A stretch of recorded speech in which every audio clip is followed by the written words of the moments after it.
हड़ताल पर मौन, गुहार सुनेगा कौन। नमस्कार, बहुत स्वागत है आपका। न्यूज स्टेट देख रहे हैं आप। मैं हूं आपके साथ श्रीका राणा, मेरे साथ मेरी से होगी आंचल कादियान। छत्तीसगढ़ में इन दिनों हड़तालियों की वजह से सियासी माहौल पूरी तरीके से गर्म नजर आ रहा है।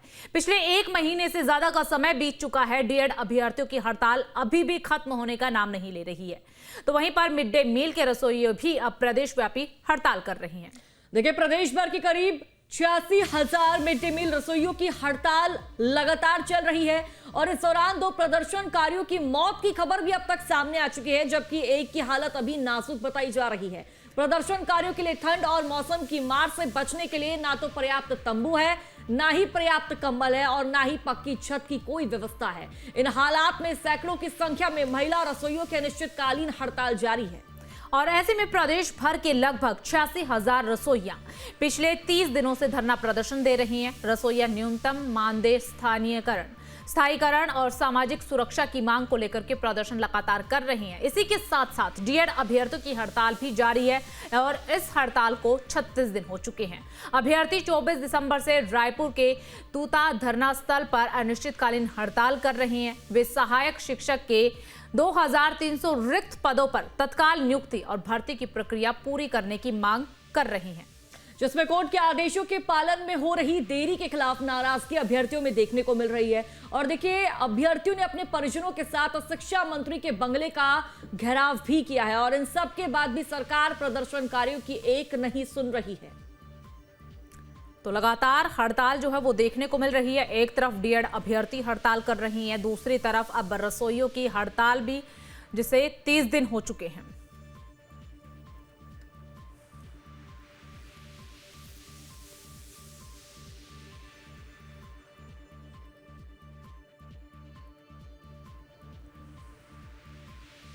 सर, मैं बताना चाहूँगा, हमें 2023 में सहायक शिक्षक की भर्ती जो निकली थी, उसमें एग्ज़ाम दे रहे थे, तो वो उसमें अभी भी 2300 पोस्ट ऐसे हैं जिसमें भर्ती हुआ ही नहीं है। तो हमारा सिर्फ एक ही मांग है सर, जो 2300 पोस्ट है उसे जल्द से जल्द भरा जाए। जो हमें संवैधानिक जो मिला है उसे हमें पूरा किया जाए। संवैधानिक अधिकार आपको मिला है, आप लोग कह रहे हैं, आप हाई कोर्ट से जीत कर आए हैं, सुप्रीम कोर्ट से जीत कर आए हैं, उसके बाद भी नियुक्ति क्यों नहीं हो पा रही है? यही तो समझ नहीं आ रहा है सर कि सरकार हमें अब तक क्यों तड़पा रही है, हमें इतना क्यों सजा दे रही है। हमारे संघर्ष को अभी तक देख नहीं पा रही सरकार कि किस तरह हम लोग 20-21 दिन से बिना खाए पिए, अभी तक कई साथी सुबह से 7-8 लोग हॉस्पिटलाइज हो चुके हैं। डेली 7-8 लोग हॉस्पिटल के लिए जा रहे हैं। किसी की तबीयत तो बहुत ही नाजुक है। अगर इस बीच किसी प्रकार की अनहोनी घटना होती है तो इसकी जिम्मेदार सरकार क्यों रहेगी? सरकार जिम्मेदार रहेगी। आप लोग न्यायालय से जीत जाने के बाद भी आप धरना देने पर मजबूर हुए हैं। क्या लग रहा है, क्या कारण है कि आप लोगों की नियुक्ति नहीं हो पा रही है? क्या कारण है सर, अब सरकार जवाब नहीं दे पा रही है। अब हाई कोर्ट, सुप्रीम कोर्ट से तो जीते हैं, फिर भी सरकार अभी तक चुप्पी साधी हुई है। अब जब तक नहीं बताएगी सर, और जब तक नियुक्ति नहीं मिलेगी तब तक हम डटे रहेंगे। हम सरकार को यही बताना चाह रहे हैं। जैसे सर जी ने बताया कि बीएड वाले को बाहर किए, उसकी जगह हम एक डीएड वाले को लेना था, लेकिन नहीं लिए। अब अड़ंगा विभाग कर रहे हैं या शिक्षा विभाग कर रहे हैं या फिर मंत्री कर रहे हैं, वो ही जाने।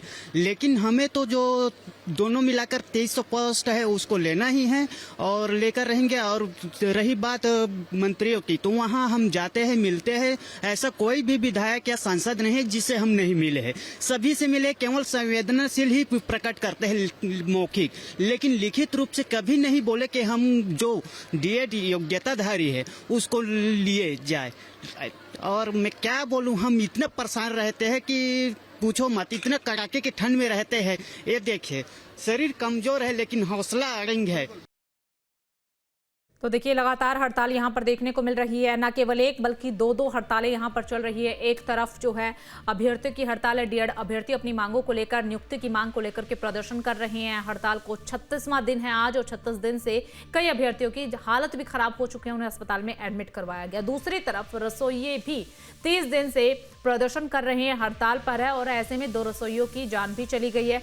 इन रसोइयों में ज्यादातर महिलाओं की संख्या है। 2 महिला रसोइयों की जान चली गई है।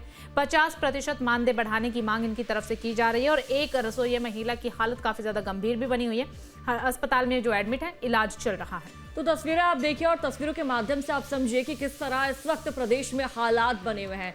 और देखिए, खास मेहमानों का पैनल भी हमारे साथ जुड़ चुका है। इन सब मेहमानों का परिचय मैं आपसे करवा देती हूँ। नीलू ओगरे जो कि प्रदेश अध्यक्ष रसोइया कर्मचारी संघ की हैं, वो भी हमारे साथ जुड़ चुके हैं। आपका बहुत बहुत स्वागत है। राजेंद्र सिंह उप प्रांताध्यक्ष शिक्षक फेडरेशन के हैं, वो भी हमारे साथ जुड़ चुके हैं। और विनय शुक्ला प्रवक्ता है कांग्रेस के, वो भी हमारे साथ जुड़ चुके हैं। आप सभी मेहमानों का बहुत बहुत स्वागत है।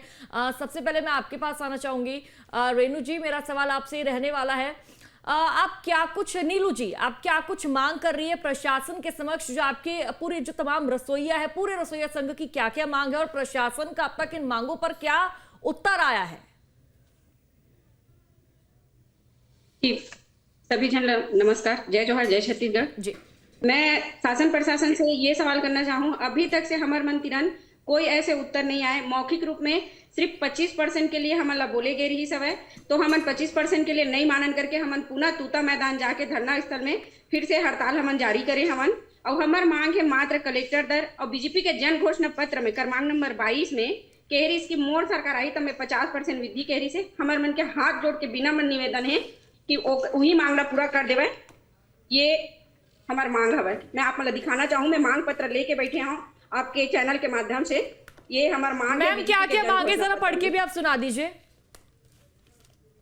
हमारी पहली मांग है कलेक्टर दर, दूसरी मांग है बीजेपी के जन घोषणा पत्र में 50% वृद्धि, तीसरी हमारी मांग है जो रसोईया दीदी मतलब बच्चा कम होते तो छटनी कर देते ओकर हमार मांग है। चौथी हमार मांग है जैसे हम जल भून जाते कभी कुकर फट जाते, बड़े बड़े खाना बनाते कुकर फट जाते तो ओमे हमारा मेडिकल सुविधा मिलना चाहिए और रसोईया मतलब एक हमार पहचान मिलना चाहिए, तो हमारा ड्रेस कोड मिलना चाहिए, हमारे मन के पहचान होना चाहिए हमारे रसोईया करके छत्तीसगढ़ में हम गर्व के साथ।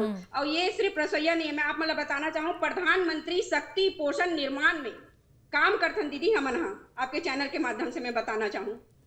ठीक है, मतलब बहुत दुखद आप मतलब बताना चाहूँ आपके चैनल के माध्यम से, मोर 2 साथी था अभी एक्सपायर हो गए, मोर 2 साथी निधन हो गए। मैं ये चैनल के माध्यम से सरकार से हाथ जोड़ के विनती करना चाहता हूँ, दोनों रसोईया दीदी के घर से काम पे लिया जाए और साथ ही साथ वो मतलब 1-1 करोड़ के मुआवजा मिलना चाहिए। मैं आपके चैनल के माध्यम से सरकार से निवेदन करना चाहूँ और प्रणाम करना चाहूँ। अगर ये मांग पूरा नहीं हुई तो उग्र से उग्र आंदोलन के रूप लेखा जाए। चलिए ठीक है नीलू जी, आप काफी ज्यादा भावुक भी हो चुकी हैं, थोड़ा पानी पी लीजिए। और देखिए, तमाम मांगे हैं जिन्हें लेकर के 30 दिन से लगातार धरने पर बैठे हुए हैं, प्रदर्शन किया जा रहा है, हालत भी खराब हो चुकी है, कई रसोइयों की 2 की जान भी जा चुकी है। अपने आप में बहुत बड़ी बात है और अभी तक प्रशासन के तमाम अधिकारी जो है सूद लेने के लिए नहीं पहुंचे। दूसरी तरफ डीएड अभ्यर्थी भी 36वां दिन है आज उनकी हड़ताल को, वो भी लगातार हड़ताल पर बैठे हुए हैं। राजेंद्र सिंह हमारे साथ लगातार बने हुए हैं। राजेंद्र सिंह जी, आपका रुख करते हुए आप लोगों की क्या कुछ मांगे हैं और क्या प्रशासन के कोई अधिकारी अभी तक आपके पास पहुंचे हैं? 36 दिन से आप हड़ताल पर बैठे हुए हैं। नमस्कार मैम। नमस्कार। ये हमारे जो रसोइया संघ जो आंदोलन कर रहा है, ये अनवरत बहुत दिनों से ये लोग लगातार लगे हुए हैं। आप खुद समझिए कि पोषण आहार जो हमारा मध्याह्न भोजन कार्यक्रम विद्यालयों में संचालित हो रहा है, ये लोग 8 बजे सवेरे से काम करते हैं मैम और 1:30-2 बजे तक ये लोग लगातार उसमें काम करते रहते हैं, पूरी गुणवत्ता का ये ध्यान रखते हैं। और जब ये अपने मांगों को मांगने के लिए कि भाई हमको नियमितीकरण किया जाए, हमको सम्मानजनक वेतन दिया जाए, हमको सामाजिक सुरक्षा प्रदान की जाए, उस समय किसी को बात करने को तो नहीं है, वार्ता तक नहीं हो पा रही है। मेरा मैडम केवल इतना कहना है कि खुदा हमको इतनी खुदाई न दे कि अपनी बात कुछ दिखाई न दे। माननीय मोदी जी के नाम से घोषणा पत्र में इन्होंने कहा था कि हम रसोइयों की जो जायज मांगे हैं उनको न केवल हम 100 दिनों के भीतर सबको पूरा करेंगे, इनको सम्मानजनक वेतन देंगे और इनका जो है जितनी भी जो समस्याएं हैं उसको हम बहुत समाधान पूर्वक जो है हम हल निकालेंगे। लेकिन ऐसा कुछ अभी तक पहल नहीं हुआ। और सबसे जो दुखद बात हुई मैम, इनकी आंदोलन में 2-2 लोग जो है शहीद हो गए। ऐसा आंदोलन जिसमें इन लोगों ने अपने पूरे अस्तित्व को दांव पे लगा दिया हुआ है और आज 2 मौतों के होने के बाद में भी सरकार का नजरिया बिल्कुल बेरुखी पूर्ण है, बिल्कुल उदासीन है। ऐसे में आखिर कर्मचारियों की है कि इस प्रकार से कैसे काम चलेगा। तो मेरा तो ठीक है राजेंद्र जी, देखिए जो रसोई हैं उनकी मांग काफी ज्यादा महत्वपूर्ण है, वो लगातार हड़ताल पर बैठे हुए हैं, लेकिन साथ ही साथ डीएड अभ्यर्थी भी हड़ताल पर बैठे हुए हैं, उनकी क्या कुछ मांगे हैं? मैम, हम लोगों ने पहले भी कहा हुआ है कि डीएड प्रशिक्षित है, हमारे पास पद है, 5000 से ज्यादा विद्यालय हमारे एकल शिक्षकी हैं। आज भी हमारे पास में हजारों ऐसे विद्यालय हैं जो शिक्षक विहीन हैं। इसलिए आपके पास सारी चीजें हैं, आपके संज्ञान में है, तो इन बच्चों को जबकि योग्य है, काबिल है, ये लोग परीक्षा उत्तीर्ण किया हुआ है, डीएड उत्तीर्ण है, तो इनको आखिर पदस्थ करने में दिक्कत क्या हो रही है? आप जो भी प्रक्रिया अपनाएं, लेकिन आप शीघ्रतम का, आप उसका कोई डेडलाइन नहीं दे रहे हैं, आप कोई समय निर्धारित नहीं कर रहे हैं। बच्चों में लगातार जो है जिज्ञासा कि कब पद निकलेगा, कब भर्ती होगी। बहुत सारे बच्चे 40 का साल के करीब होते चले जा रहे हैं, उनका भविष्य तो राजेंद्र जी, आज तमाम जो डीएड अभ्यर्थी हैं सुबह 6 बजे से ही शिक्षा मंत्री के घर के बाहर नजर आए थे, प्रदर्शन कर रहे थे, उनसे मुलाकात करने का प्रयास किया गया, तो क्या अभ्यर्थियों की मुलाकात शिक्षा मंत्री से हो पाई? मैम, अभी इस विषय में मेरे को जानकारी तो नहीं है कि हो पाई कि नहीं हो पाई, लेकिन पिछली बार इनके एक विधायक महोदय ने जिस तरीके से कहा कि वो हमारा जब इच्छा होगी तब हम इस पे नियुक्ति प्रक्रिया प्रारंभ करेंगे, तो मैडम ऐसा नहीं है। बच्चे हमारे छत्तीसगढ़ शासन के युवा हैं, हमारे भविष्य हैं, इनके प्रति बहुत सहानुभूति विचार करना चाहिए मैम, और इनको नियुक्ति की जो भी प्रक्रिया हो उसको अपना करके नियुक्ति प्रक्रिया प्रारंभ करनी चाहिए मैम। ठीक है राजेंद्र जी, आपने अभी एक विधायक का जिक्र किया, विधायक का नाम आप बता सकते हैं और एग्जैक्ट उनके क्या कुछ शब्द थे वो बता सकते हैं कि उन्होंने कहा क्या था अभ्यर्थियों को? नहीं, उन्होंने अभ्यर्थियों को कहा, उन्होंने कहा था एक प्रक्रिया है, नियुक्ति की प्रक्रिया का पालन किया जाएगा और इनके करके कोई प्रक्रिया प्रारंभ नहीं की जाएगी, ऐसा आदरणीय अजय चंद्राकर जी ने इस प्रकार का बयान दिया था। ठीक है, किसी के दबाव में आके कोई नियुक्ति नहीं की जाएगी। ठीक है, विनय शुक्ला जी हमारे साथ लगे हुए हैं, जुड़े हुए हैं, कांग्रेस के प्रवक्ता है। विनय शुक्ला जी, देखिए आपने दोनों ही लोगों को सुना है, नीलू जी को भी सुना, राजेंद्र जी को भी सुना, अपनी अपनी समस्याएं यहाँ पर बता रही हैं। अगर हम रसोइयों की हड़ताल का जिक्र करें, 30 दिन हो चुके हैं, हड़ताल पर बैठे हुए हैं, 2 रसोइयों की जान जा चुकी है, एक अस्पताल में जिंदगी और मौत के बीच जूझ रही है। दूसरी तरफ अभ्यर्थी भी 36 दिन से लगातार हड़ताल पर बैठे हुए हैं। कई अभ्यर्थियों की तबीयत खराब हुई है, कई अभी भी अस्पताल में हैं जो कि इलाज करवा रही हैं। तो ऐसे में इन हड़तालों को देखते हुए अभी तक जो प्रशासन के अधिकारी इनके पास नहीं पहुंचे, और अभी राजेंद्र जी ने जिक्र भी किया कि विधायक जी की तरफ से सीधे तौर पर यही कहा गया है कि प्रक्रिया चल रही है, सालों से प्रक्रिया ही तो चल रही है, क्या कहेंगे आप?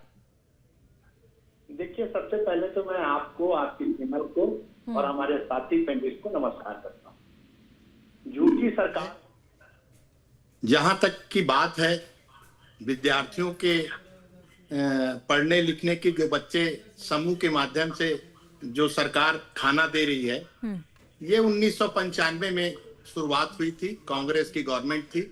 बच्चों के भविष्य को, बच्चों की जात पात को दूर रख के आपस में एजुकेशन को ज्यादा से ज्यादा गांव तक पहुंचाने के लिए ये रसोइयों को नियुक्त किए थे। समूह के माध्यम से ये रसोइया नियुक्त हुए थे। इनका उद्देश्य अच्छे से खाना देना, पौष्टिक आहार देना, ताकि बच्चे ज्यादा से ज्यादा उपस्थिति करें और एजुकेशन को बढ़ावा मिले। लेकिन जब से भारतीय जनता पार्टी आई है, हमारे 2 साल गुजरे हैं अभी, और जैसे जैसे आप देखेंगे अलग अलग विभागों में आए दिन कुछ न कुछ हड़ताल होते रहता है। इससे पहले शिक्षा विभाग भी हड़ताल में बैठे थे, उनको ये बोल के मना दिया गया था कि आपको 3% डीए दिए जाते हैं, आप अपना हड़ताल अनिश्चित काल जो बोल रहे थे उसको खत्म कर दीजिए। सरकार की मंशा नहीं है कि इन लोगों को हम सही उसका पेमेंट करें, इनकी मांगों को पूरा करें, इनकी मंशा बिल्कुल भी नहीं है। देखिए, मैं आपको एक चीज बताना चाहता हूं कि शिक्षक, अधिकारी या कर्मचारी सरकार और इनके बीच में पुल का काम करते हैं। सरकार की जितनी भी योजना है हमारे अधिकारी और कर्मचारी ही पूरा करते हैं, उसकी सारी योजनाओं को सफल बनाने की कोशिश करते हैं। क्योंकि सरकार अपने कर्मचारी को अच्छे से समझ नहीं पा रहे हैं, इसलिए ये रसोइया हो चाहे डीएड के जो हमारे शिक्षक हैं, इनकी मांगे इसलिए पूरा नहीं हो रही क्योंकि सरकार के पास फंड नहीं है। सरकार ऑलरेडी अपने झूठे वादों की तहत जो महतारी योजना है, धान खरीदी है, इस सब में धीरे धीरे फैल होते जा रही है। पहले आपको, आपके माध्यम से मैं बताना चाहता हूं कि पहले महतारी योजना 1 तारीख को आती थी, अब वो धीरे धीरे 15 तारीख हो गए हैं और उसमें बहुत सारे नियम कानून हो गए हैं। तो ये सरकार की मंशा है कि हमारे जो छत्तीसगढ़ के जो लोग से हम वादा करके ये चुनाव जीते थे उनको हम धीरे धीरे खत्म कर देंगे। मतलब विनीत जी, ये आपका केवल साफ रूप से कहना है कि सरकार ने जो वादे जनता से किए थे वो वादे सरकार पूरा नहीं कर रही। आऊंगे आपके पास नीलू जी, आपके पास भी आऊंगे। हमारे साथ संवाददाता टामन साहू जुड़े हुए हैं। टामन, आपके पास आते हुए, एक तरफ डीएड के जो अभ्यर्थी हैं प्रदर्शन कर रहे हैं, हड़ताल पर बैठे हुए हैं, अभ्यर्थियों की तबीयत लगातार खराब हो रही है। दूसरी तरफ जो रसोईया संघ है वो भी प्रदर्शन कर रहा है और 2 व्यक्तियों की मौत तक हो चुकी है। इस पूरे मामले में क्या अपडेट, सरकार का क्या रुख है इस पूरे मामले को लेकर? टामन,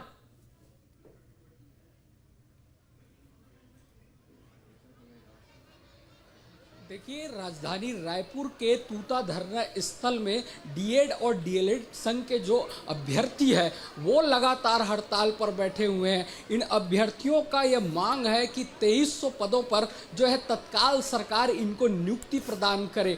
आज जो है तूता धरना स्थल पर हम पहुंचे हैं और तमाम जो है यहाँ पर आप डीएलएड के अभ्यर्थी हैं उनको आप देख सकते हैं कैसे वो अपने हाथों में तख्ती लिए जो है लगातार सरकार के खिलाफ हमलावर है, लगातार वो हड़ताल कर रहे हैं।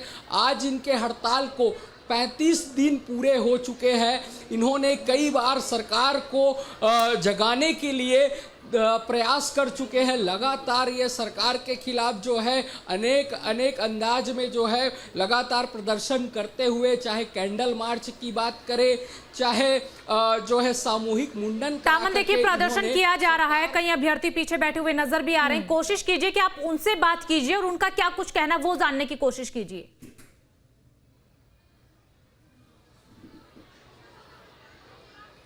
जी बिल्कुल, मैं सीधे उन्हीं लोग का रुख करता हूं और उनसे बातचीत करता हूं कि क्या ऐसी उन लोगों की मांगे हैं जो अब तक पूर्ण नहीं हो पाई है।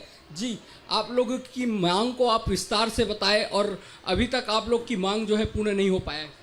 जी, अभी तक हमारी मांगे जो है पूरी नहीं कर रहे हैं। सरकार कोई प्रतिनिधि यहाँ तक नहीं आया है। हम लोग को यहाँ अनशन में 36 दिन हो चुके हैं हड़ताल करते करते, लेकिन कोई प्रतिनिधि नहीं आए हैं।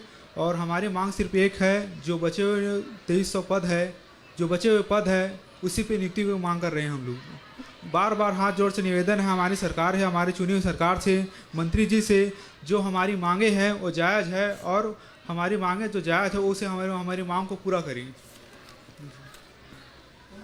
आप लोगों ने खून से भी पत्र लिखा है सरकार को, क्या कुछ निकल कर सामने आया सरकार की तरफ से? जी सर, हम लोग खून से भी पत्र लिखे हैं, सभी तरह से हम लोग कार्य कर चुके हैं, लेकिन अभी तक सरकार कोई हमारे काम के प्रति कोई ध्यान नहीं दे रहे हैं। तो देखिए कैसे लगातार है जो ठीक है टामन, देखिए लगातार जो है प्रदर्शन किया जा रहा है। बहुत बहुत धन्यवाद आपका तमाम जानकारी साझा करने के लिए टामन। नीलू लगातार हमारे साथ बनी हुई है। नीलू जी, आपके पास आते हुए देखिए आपसे 2 चीजें जानने की कोशिश हमारी रहेगी। एक तो ये कि जो अभी भुगतान सरकार की तरफ से किया जा रहा है वो भुगतान क्या समय से आप लोगों को मिल पा रहा है? दूसरा, अगर सरकार आपकी मांगे जो अभी फिलहाल आप मांगे कर रहे हैं वो नहीं मानती हैं या फिर आपके पास नहीं पहुंचते हैं, सरकार के अधिकारी या प्रशासन के अधिकारी नहीं पहुंचते हैं बात सुनने के लिए, तो ये आंदोलन कितना बड़ा रूप लेगा? बहुत बड़ा रूप लेगा।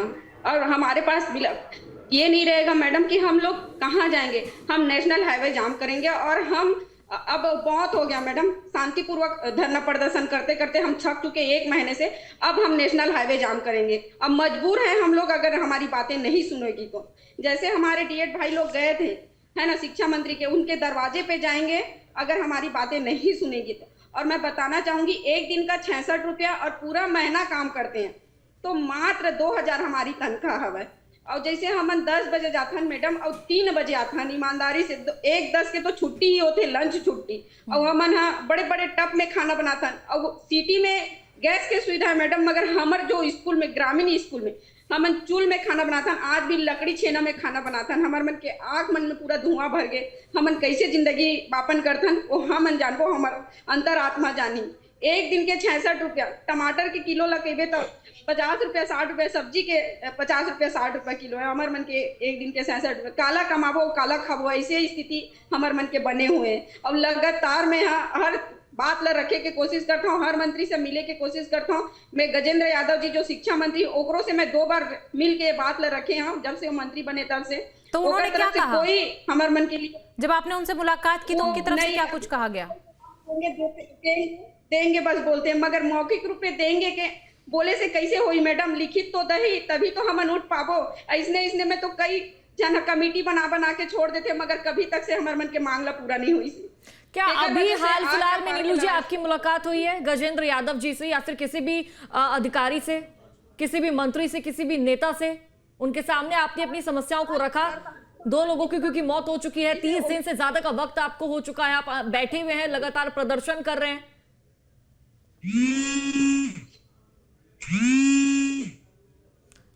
मांगला रखे जी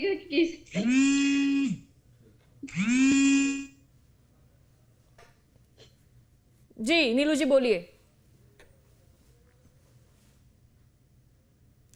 आप मन के मांग ला रखबो ऐसे बस बोली से और कुछ नहीं बोली छे, बिल्कुल आप मन के विचार ला रखबो करके बोले और कुछ नहीं बोले कि आप ला देथन कि नहीं देथन, कैसे है, ऐसे कुछ जवाब नहीं आया ओकर तरफ से हमला। ठीक है नीलू जी, अब देखना होगा। हालांकि आपने अपनी पूरी बात न्यूज स्टेट के माध्यम से सरकार तक भी पहुंचाई है, जनता भी आपको सुन रही है। पिए बार इतना भी पानी इतना गंदा है, एक वजह से सबसे ज्यादा सर्दी खांसी फीवर, सबसे ज्यादा हमारा पानी की समस्या, सबसे ज्यादा पानी इतना खराब है ना, यहाँ के दयनीय स्थिति है। पानी सबसे ज्यादा दयनीय स्थिति पानी है यहाँ के, यहाँ पीने लायक पानी ही नहीं है, इतना गंदा पानी है। एक वजह से हमारे मन के सबके तबियत खराब है। ऐसे कोई व्यक्ति नहीं है जेकर हमारे मन के तबियत खराब है। मोर भी तबियत खराब है, लगातार मैं 5 दिन से बीमार चलत हूँ। बिल्कुल नीलू जी, समस्या पर तो प्रशासन के साथ साथ मंत्री नेताओं के साथ साथ नगर पालिका को भी ध्यान देने की आवश्यकता है। आऊंगे आपके पास राजेंद्र जी, आपका रुख करते हुए। सर, कोर्ट द्वारा तो 2023 से फरमान जारी कर दिया गया था कि जो रिक्त पद है उन पदों पर डीएड के जो अभ्यर्थी है उनको नियुक्ति दी जाए, लेकिन कहां मामला टल रहा है, कहां टालमटोल चल रही है, क्या सरकार द्वारा कहा जा रहा है आखिरकार नियुक्ति क्यों नहीं की जा रही? नियुक्ति की वजह क्या है, ना करने की वजह? इन पदों पर ऑलरेडी नियुक्ति हो चुकी थी मैम, चूंकि ये बीएड थे और जो डीएड वालों को लेना था प्राथमिक स्तर पर, ये पद वो हो गए। अब ये जब पद रिक्त हैं तो या तो इन बच्चे इन्होंने भी भरा था उस समय, ये भी उसमें थे, क्योंकि ये बीएड को प्राथमिकता दे दी गई इसलिए इनका नाम नहीं आ पाया। उसमें देख करके कि अगर ये लोग सीनियरिटी लिस्ट में हैं इन लोग, और जो उनका बना हुआ था जो अगर ये उसमें क्वालिफाइड थे तो इनको नियुक्ति दे देनी चाहिए। इसमें आंदोलन की तो कोई बात ही नहीं होनी चाहिए थी। शासन को पहल करके हमारा शिक्षा सत्र का अंत होने जा रहा है, अभी तक हमारे विद्यालय खाली पड़े हुए हैं, उन विद्यालयों में शिक्षक नहीं है। लेकिन सर, कोर्ट द्वारा कहा गया था ना कि बीएड अभ्यर्थियों को बर्खास्त किया गया, मतलब कोर्ट द्वारा तो आदेश सुना दिया गया था कि जो प्रायोरिटी है वो सिर्फ डीएड अभ्यर्थियों को देनी चाहिए। उसके बावजूद भी 2023 से मामला चलता आ रहा है, 2026 हो गया, अब तक नियुक्ति नहीं मिली। जी मैम, ये इसमें शासन को तत्काल ध्यान देना चाहिए। ये कह कर कि आंदोलनकारी इसलिए हम इनकी बात नहीं सुनेंगे, ये प्रजातंत्र का बिल्कुल माहौल उड़ाने वाली बात है मैम। प्रजातंत्र में सभी लोग अपने अपने तरीके से अपनी अपनी बातों को रखते हैं। नीलू डोंगरे मैडम की देखिए आप, उनकी व्यथा को वो रो रही है, उनकी पूरी वेदना को बहुत संवेदनशीलता शासन को लेना चाहिए। आज पूरा कर्मचारी जगत जो है इतना हताश, निराश और परेशान है। एक तो मैडम हम लोग के धरना स्थल को तूता स्थान पे दे दी, एकदम निर्जन जगह पे। आज अगर कोई राजेंद्र जी, देखिए तमाम बातें हैं, तमाम चीजें हैं और तमाम मांगों को लेकर के लगातार हड़ताल यहाँ पर है, और मसले कोई आज के नहीं है। सबसे बड़ी बात यह है कि मसले आज के नहीं है, सालों पुराने ये मसले समाधान हो नहीं रहा है। विनय जी, आपके पास आते हुए 2 साल से तो बीजेपी है, लेकिन उससे पहले तो कांग्रेस थी, मसलों का तो तब भी समाधान हो सकता था, तब क्या बीच में बात आई जो समाधान नहीं हुआ? देखिए, हमारी जब सरकार थी 2018 से 2023 तक सारे कर्मचारियों को उनके हिसाब से सारी चीजें अवेलेबल हो जाती थी, उनसे हम लोग बात करते थे जरूर। अगर उनकी कोई समस्या थी तो उनसे बात करके सुलझा दिया जाता था। लेकिन सरकार जब से भारतीय जनता पार्टी की आई है, केंद्र में भी है और राज्य में भी है, सबसे बड़ा जो समस्या है इनका जो वित्त विभाग है, जिसको हमको सारी योजनाओं को पैसा फंड देते हैं, वो सरकार के पास है नहीं पिछले 2 साल से।